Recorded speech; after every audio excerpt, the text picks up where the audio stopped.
everybody. This is the Season 2, Episode 9 edition of Metal Couchcast, the show where dudes and metal age like fine wine, coming to you pre-recorded from Syracuse, New York, to destroy something!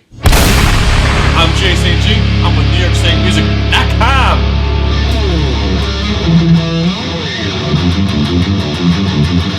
I'm gonna do that again.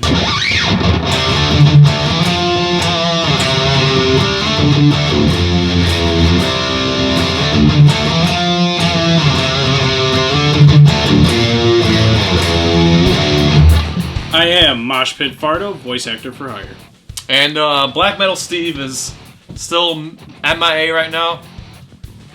That's all I got for now. That was my fucking hat. Get over it. Okay. And always behind camera is Psycho Steve from Steve Lacerdo Productions. Hey! We got a hell of a show for you today. I got a Metallica concert review. We'll get to that later. We have another edition of Metal Couchcast Versus. Ooh. That should be a lot of fucking fun. Just saying. But before we get to all that, real quick, Dead Cross has officially announced their tour. New York City got a date. Catch them in September. And Arch Enemy has announced their new album, September 8th. There we go. So look out for that shit. That should be awesome. Hold on, I forgot the name of that fucking album already. The name of that fucking album from Arch Enemy, September 8th. That is Will to Power. Should be good stuff. Can't wait to hear that shit. Hey Jay, do you like fucking babies? No, you sick. You are one sick dude. But do you like metal? Yes. Okay, so some scientists have come out with some research on metal singers' vocal styles or like patterns with the actual science behind like babies. You know how babies have like crazy screaming abilities. Yes, I know. But they don't damage their vocal cords. Sometimes I wish they would. Well, apparently scientists basically ran some tests on babies' vocal cords and metal singers' vocal cords, like when they do those growls and those squeals and everything. And apparently the same type of vocal patterns, like they match up with techniques. The techniques. So for some So are you reason, saying that metal singers are babies? so who knows? This could be like some repressed memories as a baby. Who knows? For the full scientific explanation, click the link below.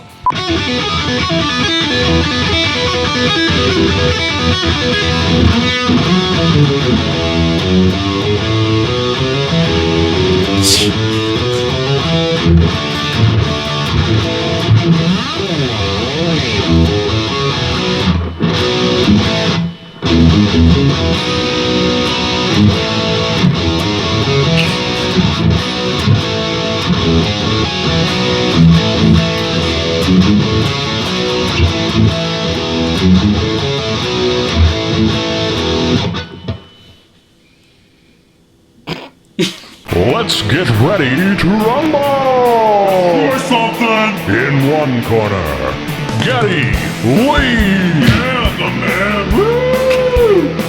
In the other corner, Les Claypool! Yes! Metal Couchcast Versus, the fucking segment where we take two icons of metal, put them against each other, and we decipher which one is fucking better. So, without further ado, I already know who this man's gonna pick. So, Matt, who do you pick and why?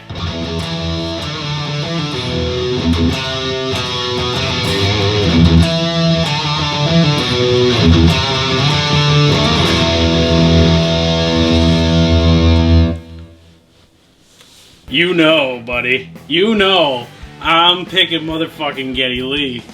He's my boy. This is my other boy. He's my boy. Why? Man, Not the fanboy. Take the fanboy out for a minute and explain why. Okay. I gotta say, Geddy Lee is one of the most iconic basses of all time. Not just for the prog movement, but for his musicianship and just everything overall. The one component that I like, I will give Les Claypool credit. He can slap, he can pop, He's got some groove to him. But Geddy is the rhythm man. His technique is on point every single night, not just in the recordings, but every live show. His style is, I've always, I'm a rhythm guitar player. So I love rhythms. I love rhythm patterns. It's kind of like why I like Devin Townsend. Devin Townsend can shred the fuck out of the guitar, but he's got a lot of rhythm patterns. And his sound. He has a very unique fat bass sound while at the same time sounding like a very tight guitar. And on top of that, he also sings. He also plays the keyboards, and he also can play 12-string guitar and all that fun stuff. Okay, I'm going Les Claypool, man.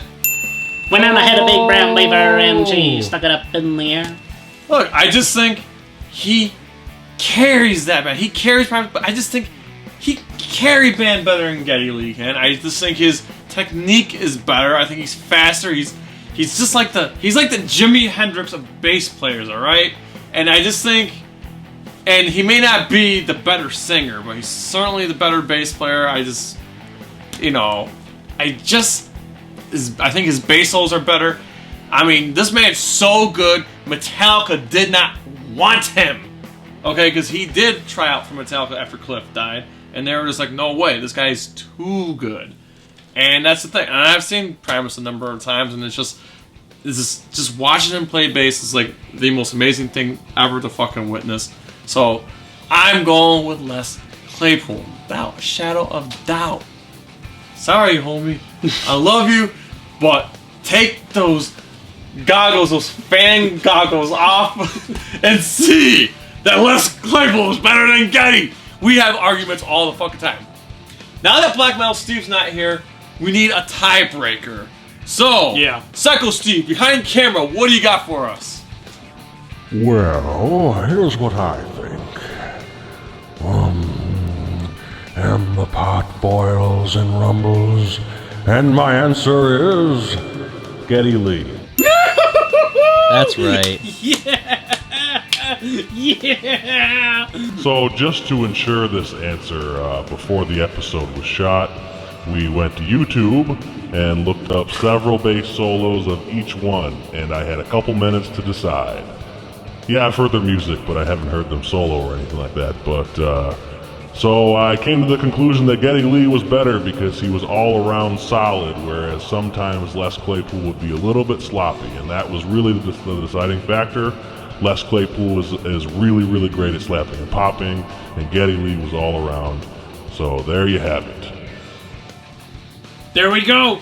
The winner with a clean sweep.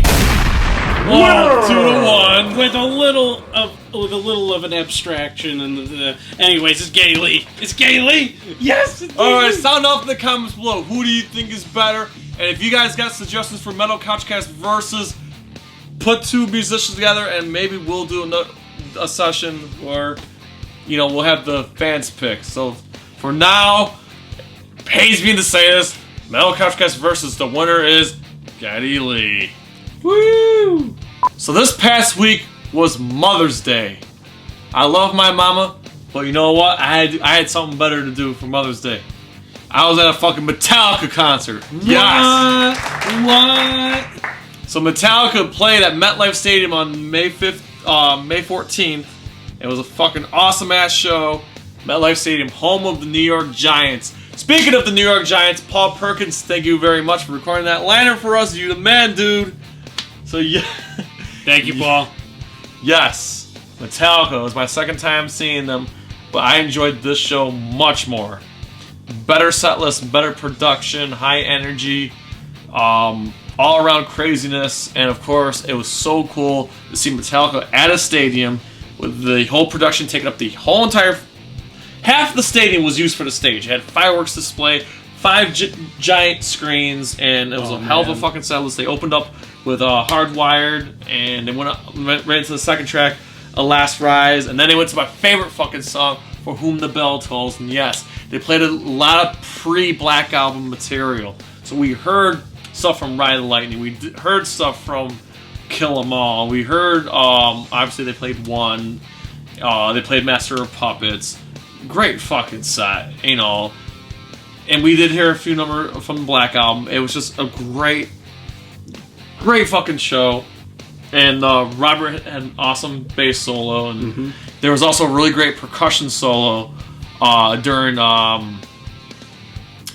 It was one of the songs off of Hardwire, but the whole band did a percussion solo. It was fucking great. I couldn't get enough of it. It was best I ever seen Metallica. They may be past 50, but they are at their peak when it comes to their performance.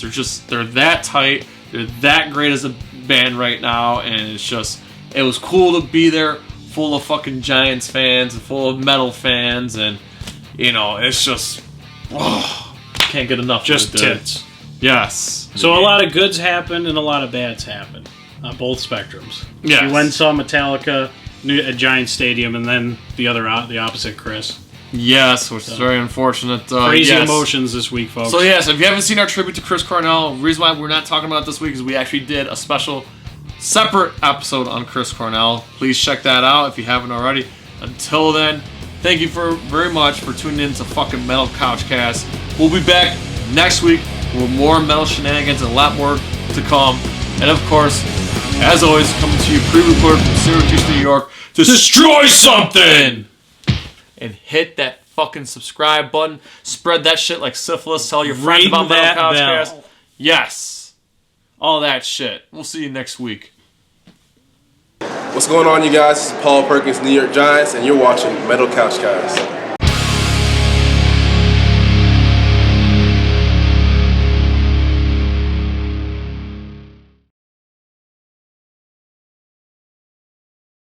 In the other corner. Les Claypool. Alright, wait a second. And in this corner, We should do that again. The whole thing, or Yeah. okay. Alright. All right.